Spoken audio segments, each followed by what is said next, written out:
Bharuch Ankleshwar GIDC ખાતે કમલમ ગાર્ડનમાં વિરાટ હિન્દુ સંમેલન યોજાયું હતું।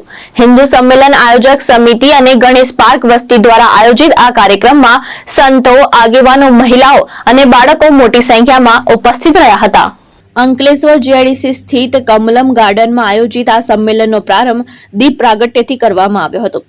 जानकी आश्रमना महंत राघवेंद्र दासजी, गुमान देवता महंत मनमोहन दासजी तथा अंकलेश्वर गुरुद्वारा ज्ञानी निर्मल सिंहजी सहित संतोए हाजरी आपी हती।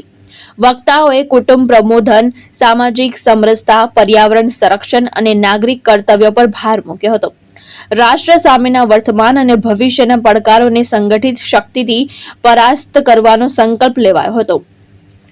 કાર્યક્રમ દરમિયાન બાળકો દ્વારા ભક્તિ, દેશભક્તિના ગીતો અને સાંસ્કૃતિક કૃતિઓ રજૂ કરવામાં આવી હતી અને અંતે ભારત માતાની આરતી, વંદે માતરમ અને રાષ્ટ્રગીત બાદ હજારો ભાવિકોએ સમૂહમાં પ્રસાદ ગ્રહણ કર્યો હતો।